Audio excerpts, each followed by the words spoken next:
Okay, so to make this somewhat easier, we're going to begin with the most cherished by Wilson. If you think this particular point was one of the 3 most important to Wilson, yes, that's okay. We will assume that you and Wilson share a lot in common. So, one person in your group, raise your hand. I'll count them up, and we'll put the results up here on the big board. Okay, so one person to make it easier for me to count. So, the first, open covenants of peace openly arrived at. We've got 1 in the back, 2, 3, 4, 5, 6, 7, 8, 9, 10, 11, 12, 13, 14. Anybody else for open covenants of peace? 15. All right, so we got 15. Second, absolute freedom of navigation. 1, 2, 3, 4, 5, 6, 7, 8, 9, 10, 11, 12, 13, 14, 15, 16, 17, 18. That might be 19. Most popular so far. Good. The removal, so far as possible, of all economic barriers, equality of trade conditions. So free trade. Free trade. 1, 2, 3, 4, 5, 6, 7, 8, 9, 10, 11, 12, 13. All right. See a lot of agreement, which is gratifying. National armaments reduced, so arms control. Look, fewer weapons. 1, 2. Good. All right. 2. Okay, free, open-minded, absolutely impartial adjustment of all colonial claims. So an adjustment of colonial claims, and this is important, based upon strict observance of the principle that in determining all such questions of sovereignty, the interest of the populations concerned must have equal weight. Another way to say this would be popular sovereignty. Popular sovereignty. 1, 2, 3, 4, 5, 6. All right. Maybe the founding fathers would have agreed to that in the United States. Good. All right. What about Russia? Evacuation of Russian territory and do something about it. Keeping in mind the Bolshevik Revolution in October 1917. Okay. What about Belgium? Evacuated and restored. All right.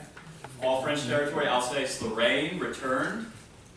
Okay. Readjustment of frontiers of Italy, sensing a pattern. Austria-Hungary, safeguarded, assured. Okay. Romania, Serbia, Montenegro. Turkish portion of the present Ottoman Empire. What to do about the Ottoman Empire. Independent Polish state. And finally, General Association of Nations, specific covenants, etc., etc. I'm going to just call that 15. Now, and this is what I wanted to get across, right? These are, you see there's kind of a sandwich here.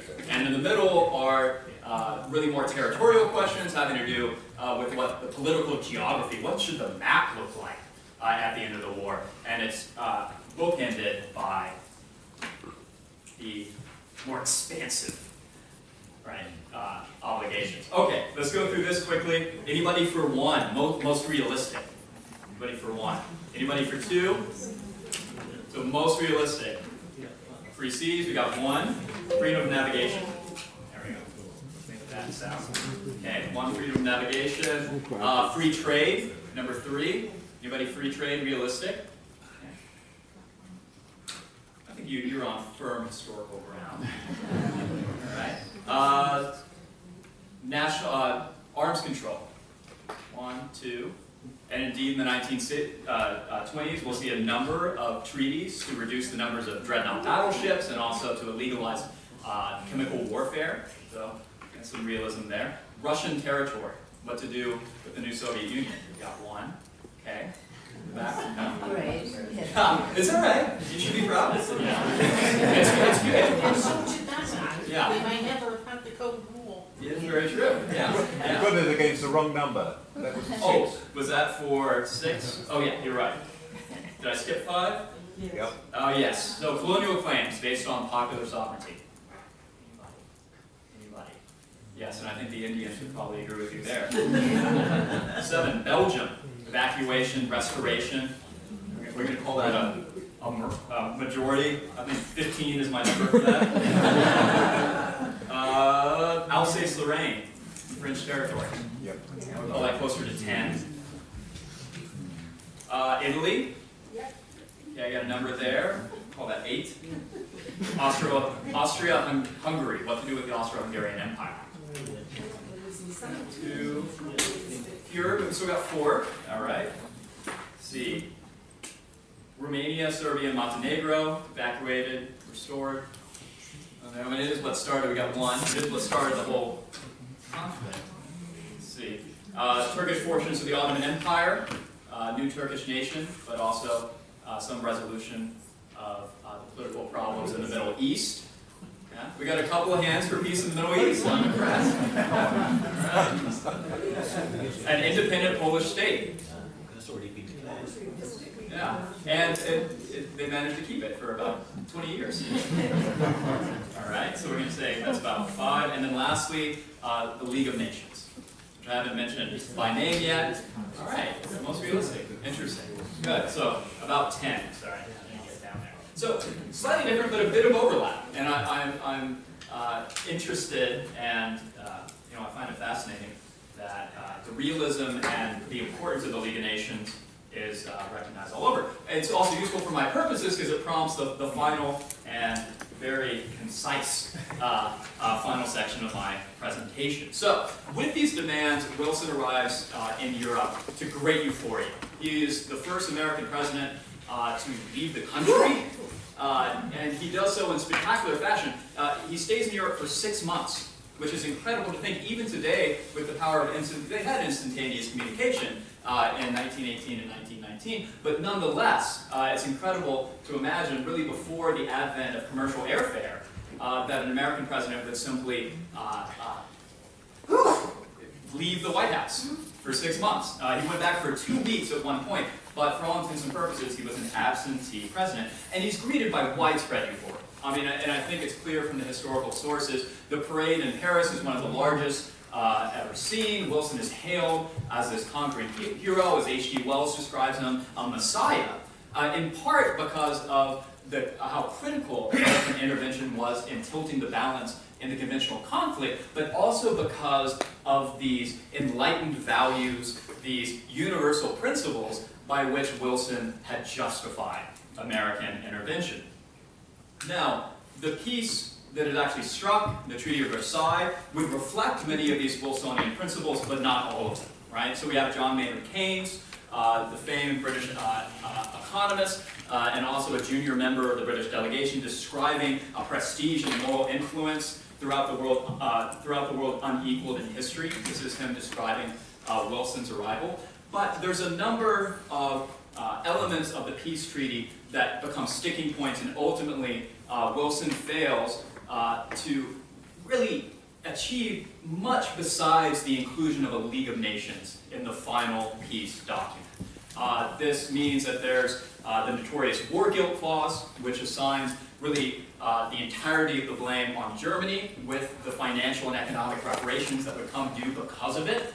There is also a failed attempt by Japan to include a racial equality clause, which is quite interesting because Japan is also on the brink of establishing its own empire in East Asia, part of which would be the Shandong province of China that would be essentially just handed to Japan, despite intense protests and recrimination in China because of this act. Nonetheless, the political map of Europe after the First World War, something with which I'm sure you were all familiar from your days in school, is transformed. And you see a closer match between the national expression, the popular sovereignty of particular territories, and the political government that would rule over them. The creation of a Polish state, Austria, Czechoslovakia, Hungary, and many more besides. And so in this way, Wilson's upholding of popular sovereignty would be realized in the European continent. Elsewhere, this is much less the case. And I think I want to leave you with this final sort of tragic, you call it a failure, or if you call it simply an omission in Wilson's vision. Wilson, the Anglophile, Wilson, really an Atlanticist, did not understand, did not think through, in some ways didn't pay attention to what popular sovereignty would mean in the rest of the world. What would this mean for the British Empire and its colonial subjects? What would this mean for the French Empire and its colonial subjects? The Dutch Empire? Now, in the case of Germany and the colonies that it had taken before the First World War, it was decided that under the new League of Nations there would be a mandate system by which the other colonial powers would administer these territories and prepare them for eventual independence. But that eventual is the operative word, and no one cared to define exactly when this was supposed to happen or what the criteria would be. And so you have these new mandate system in this purgatory, this halfway house between freedom and subjugation. You also have the expansion of a Japanese empire, which would become a major source of irritation between Japan and the United States in the 1920s and 30s, ultimately culminating in Pearl Harbor, the attack on Pearl Harbor, beginning, and if I wish I had my laser pointer, but oh, is this the laser pointer? Maybe? Okay, it's not working. Shandong province, which is just across from the Korean Peninsula, which was described by the Chinese representative at Versailles as a dagger pointed at the heart of the Chinese nation. Now, what ensues in the wider world is a response to the idealism and the promise of Wilsonianism, but also to its failure with the Treaty of Versailles. And so we see this kind of Wilsonian moment.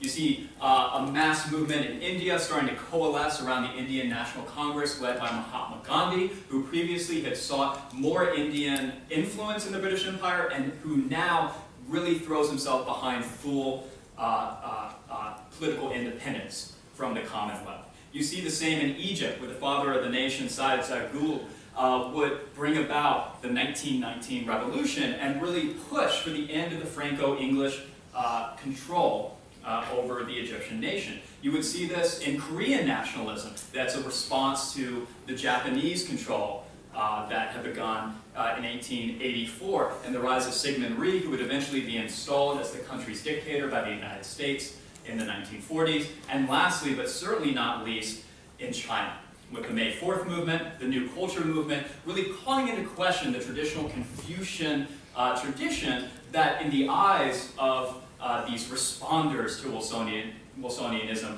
they believed that these were the shackles that were stopping China from emerging as a modern competitive nation that could throw off imperial encroachments by Europeans and Japanese alike.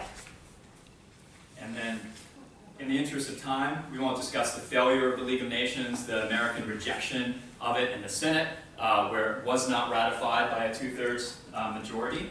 But instead, I want to end on this note. So, in Paris, a number of representatives, some self-declared, of these colonial territories, including the French colony of Annam, present-day Vietnam, would arrive in order to state their case, in order to petition Wilson personally to live up to the principles that he himself had declared before the American entry into the conflict.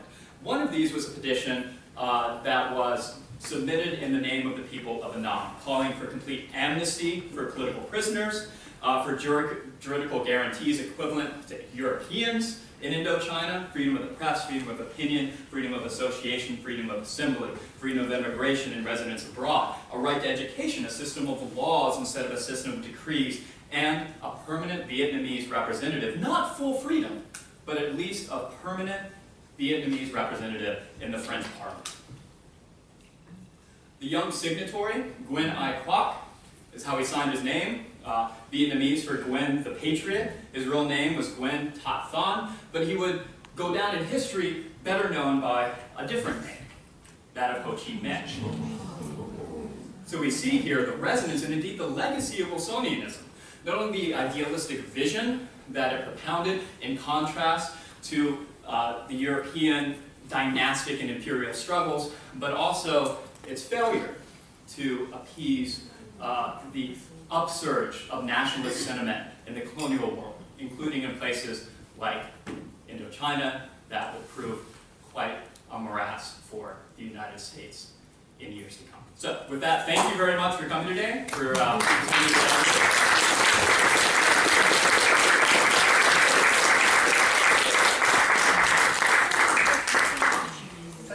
You can keep the handout. Thank you very much, John. And I was particularly struck with when you were talking about the discrepancy between rhetoric and reality, which adds a nice, pleasing compliment to what Chris was talking about. So, thank you very much indeed. I'm mindful of the ones to keep vaguely to time on this. So, if we leave questions for the moment, maybe you could come see John if you want to during a brief break, if that's all right. But let's just to give you time for a comfort break, grab another cuppa if you need. If we convene at 20 past, okay, so 10 minutes.